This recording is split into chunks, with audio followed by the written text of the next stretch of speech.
आंदोलन की इकोसिस्टम? एक पत्रकार म्हणून मला काही प्रश्न पडलेले आहेत. ते मी जाणून घेण्याचा प्रयत्न करत आहे. एका आंदोलनाची सुरुवात एका मागणीने होते. विद्यार्थी रस्त्यावर काय उतरतात, काही विद्यार्थी संघटना यामध्ये सहभागी होतात. काही सामाजिक कार्यकर्ते, वकील, प्राध्यापक आणि विचारवंत सक्रिय होतात या आंदोलनामध्ये. काही तासात सोशल मीडियावर एक विशिष्ट कथानक देशभर पसरलेलं दिसतं. मग प्रश्न पडतो, हा केवळ योगायोग असतो का? काय असतं नेमकं? भारतात अनेक आंदोलने झालीत. त्यांची कारणं वेगळी होती. मात्र काही निरीक्षकांच्या मते काही समान चेहरे म्हणजे तेच तेच चेहरे, त्याच त्याच संघटना वारंवार या आंदोलनामध्ये दिसल्याचा दावा केला जातो. हा केवळ वैचारिक साम्याचा परिणाम आहे की एखाद्या समन्वयाचा हा भाग आहे? काही आंदोलने स्थानिक प्रश्नांपासून सुरू होतात.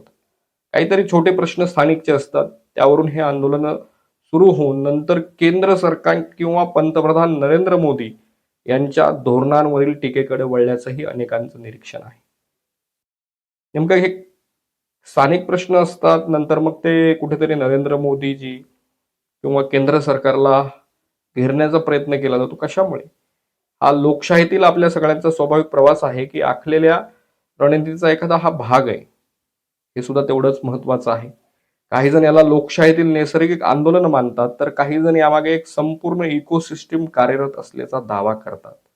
सत्य काय आहे याचं उत्तर सोशल मीडियातले काही व्हिडिओज किंवा काही गोष्टी पाहून याच्यामध्ये नाही, तर पुरावे, अधिकृत कागदपत्र, तपास आणि वस्तुनिष्ठ विश्लेषणामध्ये आहे. पत्रकार म्हणून माझी भूमिका कोणत्याही बाजूची मी बाजू घेत नाहीये. माझं काम आहे प्रश्न विचारणं, तथ्य तपासणं, पुरावे शोधणं आणि पडताळणी केलेली माहिती, जी पडताळणी मी केलेली आहे त्याची माहिती जनतेसमोर मांडणं आहे.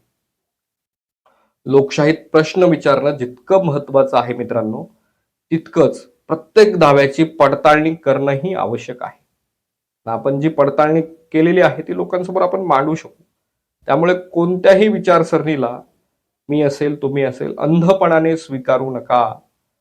प्रश्न विचारा, त्यातील बारकावे पहा, काय नेमकं हे चालू आहे, त्यातले पुरावे बघा आणि मगच स्वतःचं मत बनवा.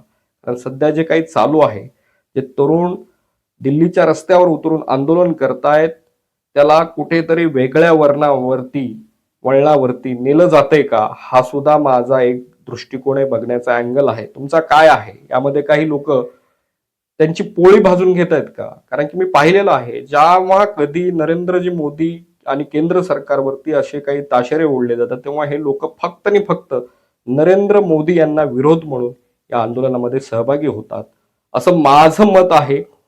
मी बघण्याचा माझा दृष्टिकोन आहे. नेमकं तुम्हाला काय वाटतंय? हे असं चालू आहे का? आणि जर असं चालू असेल, तरुणांच्या खांद्यावर बंदूक ठेवून जर हे केलं जात असेल, तर हे मला वाटतं महापाप आहे. स्वतःला हे लोक फसवतायत, त्या तरुणांना फसवतायत आणि वेगळ्या दिशेने आपल्या देशाला घेऊन जात आहेत. तुम्हाला काय वाटतं? तुमचे मतं जरूर कळवा. जय हिंद. धन्यवाद.